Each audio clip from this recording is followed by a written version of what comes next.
दोस्तों, नव एक केस में सुप्रीम कोर्ट ने जो सेंगर की जमानत पर स्टे लगाया है, उसको लेकर एडवोकेट महमूद प्राचा जी ने कहा है कि यह विक्ट्री नहीं है। मैं इसे विक्ट्री नहीं मानता। ये एक छोटी सी रिलीफ है। यह फैसला कुछ भी नहीं है। ये बच्ची जो थी और इसका परिवार मुझसे ये रोज पूछ रहा था कि क्या अब हम अगले 5 मिनट जिंदा रहेंगे या नहीं। अब कम से कम मैं इन्हें ये बता सकता हूँ कि आपके पास अभी बहुत छोटी सी रिलीफ मिली है। बिल्कुल हमें इसको विक्ट्री नहीं कहना चाहिए। मैं इसको विक्ट्री नहीं कह रहा हूँ। ये विक्ट्री नहीं है। ये एक छोटा सा सांस लेने का मौका विक्टिम और उसको परिवार को मिला है। इसके अलावा इस फैसले को मैं कुछ भी नहीं देख सकता। इस पूरे केस में सीबीआई के काम पर भी उन्होंने सवाल उठाया, क्योंकि जो सीबीआई ने जो स्टैंड लिया है, जो हमें डर था वही किया उन्होंने।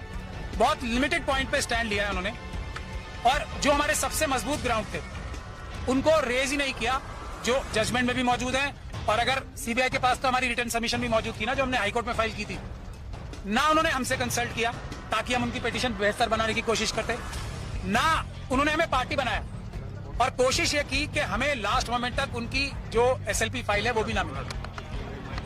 तब आज भी, लेकिन मैंने आपको पहले भी कहा है, इस बच्ची और इसके परिवार के खिलाफ इतने ज्यादा अत्याचार हुए हैं, इतने ज्यादा सबूत मौजूद हैं कि अगर इतनी सी भी बात की जाएगी ना, तो कोई भी जज, कोई भी अदालत इस बच्ची के ही पक्ष में फैसला देगी। और इसीलिए इस जजमेंट को हम क्रिटिसाइज कर रहे थे कि ये जो दिल्ली हाईकोर्ट की जजमेंट थी वो इतनी महान दयालुता जो दिखाई थी इस कॉन्विक्ट को, कुलदीप सिंह सेंगर को, जिसको मैं बोलता हूँ एप्स्टीन गैंग के मेंबर हैं, वो इंडियन एप्स्टीन गैंग के मेंबर हैं। उनके साथ बहुत बड़ा गैंग भी है। और आज आप लोगों ने अंदर भी देख लिया होगा कि हम लोगों की संख्या इतनी सी थी, उन लोगों की संख्या क्या आ गई, और हमें दोनों तरफ से मुकाबला करना पड़ा था, इस तरफ से भी और उस तरफ से। तो टेक्निकल ग्राउंड पे आज कोर्ट ने फिर भी हमें मेन मेरिट पे सुनने का मौका, सुनवाई करने का मौका नहीं दिया, क्योंकि हमने ये कहा था कि जो सीबीआई ने बोला है वो टिप ऑफ द आइसबर्ग है। हमारे पास अभी मेजर पोर्शन है जिसमें ये पब्लिक सर्वेंट की बात तो बहुत छोटी है ना। पब्लिक सर्वेंट के अलावा ये person in dominance and control है, क्योंकि इसी जजमेंट में लिखा हुआ है कि कुलदीप सिंह सेंगर साहब ने पंचायत होल्ड करके सबको बुलाया था अपने सामने और ये बोला था कि केस फाइल करो या ना करो ये मैं तय करूंगा। इस तरफ की बातें इसी जजमेंट में लिखी हुई। तो हमें ये भी बोलने का मौका नहीं मिला।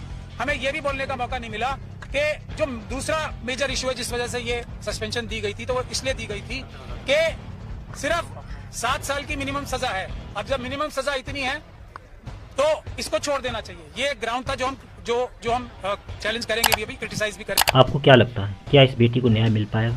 अपनी राय कमेंट बॉक्स में अवश्य दें।